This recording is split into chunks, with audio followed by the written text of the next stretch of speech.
আসসালামু আলাইকুম রাহমাতুল্লাহ। এক মিনিটে যেসব আমল করা যায়, আমলগুলোর রয়েছে অগণিত সওয়াব ও ফজিলত। অনুগ্রহ করে ভিডিওটি ধৈর্য সহকারে দেখতে থাকুন। আমলহীন জীবন মরুভূমির মতো। আমলের মাধ্যমে জীবন সবুজ সজীব হয়ে ওঠে।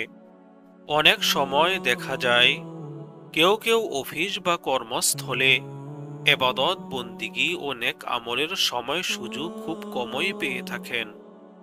তারা চাইলে অফিসে কাজের ফাঁকে অল্প সময়ে অনেক ফজিলতপূর্ণ আমল করতে পারে। কাজের ফাঁকে 1 মিনিটে অনেক ভালো কাজ করা যেতে পারে এবং বিশাল সওয়াব পাওয়া যেতে পারে। এখন আমরা জানব 1 মিনিটের আমল ও সওয়াব সম্পর্কে। 1 নম্বর আমল, মনে মনে দ্রুত গতিতে 3 বার সূরা ফাতিহা পড়া যায়। এভাবে আমল করলে 1800 এর বেশি নেকি হাসিল করা যায়। 2 নম্বর, সূরা ইখলাস কুল হুয়াল্লাহু আহাদ মনে মনে দ্রুত গতিতে 10 বার পড়া যায়। সূরা ইখলাস একবার পাঠ করলে পবিত্র কোরআনের 1/3 পড়ার সমান সব পাওয়া যায়। 3 নম্বর, মহানবী সাল্লাল্লাহু আলাইহি সাল্লামের উপর 50 বার দুরূদ পাঠ করা যায়। শুধু সাল্লাল্লাহু আলাইহি সাল্লাম পড়লেও চলে। প্রতিদানে আল্লাহ তাআলা 500 বার রহমত পাঠাবেন। আর একবার দুরূদ পাঠ করলে তার আমল নামায় 10টি নেকি লেখা হয়। 4 নম্বর, সুবহানাল্লাহি ওয়া বিহামদিহি 100 বার পড়া যায়। যে ব্যক্তি একদিনে এই দোয়াটি 100 বার পড়ে তার সমস্ত গুনাহ ক্ষমা করে দেওয়া হয়, যদিও তা সমুদ্রের ফেনার সমান হয়। 5 নম্বর, চেষ্টা করলে পবিত্র কোরআনের 1 পৃষ্ঠা পড়া যায়। 6 নম্বর, দোয়াটি 20 বার পড়া যায়। দোয়াটি হলো লা ইলাহা ইল্লাল্লাহু ওয়াহদাহু লা শারীকা লাহু লাহুল মুলকু ওয়া লাহুল হামদু ওয়া হুয়া আলা কুল্লি শাইইন কাদির। এ আমলের সওয়াব ইসমাঈল আলাইহিস সালাম এর বংশের 8 জন দাস আল্লাহর ওয়াস্তে মুক্ত করার সমান। 7 নম্বর, সুবহানাল্লাহিল আযীম অথবা সুবহানাল্লাহি ওয়া বিহামদিহি 50 বার পড়া যায়। এই দুইটি বাক্য পড়তে খুব সহজ, আমলের পাল্লাতে অনেক ভারী হবে, আল্লাহর কাছে অতি প্রিয়। ইমাম বুখারী ও ইমাম মুসলিম এ বরাতে হাদিস বর্ণনা করেছেন। 8 নম্বর, প্রিয় নবী সাল্লাল্লাহু আলাইহি সাল্লাম বলেন, সুবহানাল্লাহ আলহামদুলিল্লাহ লা ইলাহা ইল্লাল্লাহু আল্লাহু আকবার পাঠ করা যায়। যা কিছুর উপর সূর্য উদিত হয়েছে সব কিছু থেকে আমার কাছে অধিক প্রিয়।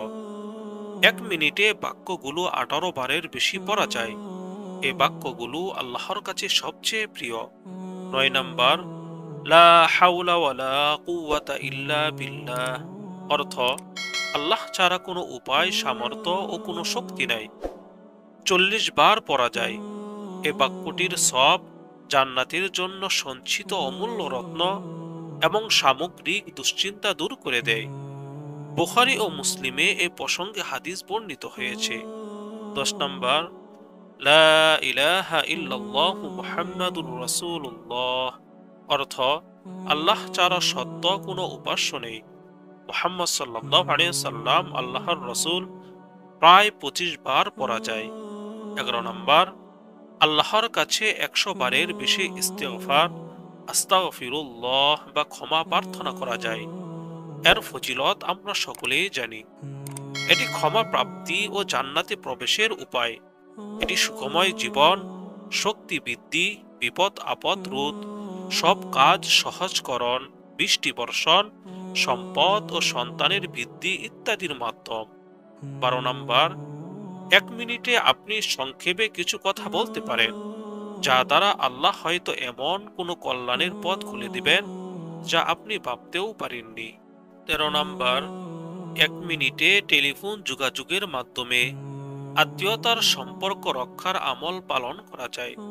এতে আল্লাহ সওয়াব দেওয়ার পাশাপাশি আয়ু বৃদ্ধি করে দেন। 14 নম্বর, 2 হাত তুলে ব্যাপক অর্থবোধক দোয়াগুলো থেকে পছন্দ মতো যে কোনো দোয়া করা যায়। 15 নাম্বার, কয়েকজন ব্যক্তিকে সালাম দিয়ে তাদের সঙ্গে মুসাফা করা যায়। 16 নাম্বার, কোনো ব্যক্তিকে মন্দ কাজ থেকে নিষেধ করা যায়। 17 নাম্বার, ভালো কাজের আদেশ করা যায়। 18 নাম্বার, কাউকে উপদেশ দেওয়া যায়। 19 নাম্বার, দুশ্চিন্তাগ্রস্ত মানুষকে সান্ত্বনা দেওয়া যায়।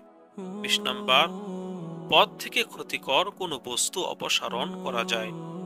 এই আমলগুলোর বেশিরভাগের ক্ষেত্রেই তেমন কিছু করতে হয় না। এগুলোর জন্য আপনার পবিত্রতার প্রয়োজন নেই, ক্লান্তি বা শ্রম নেই, বরং আমলগুলো যে কোনো অবস্থায় করা যায়।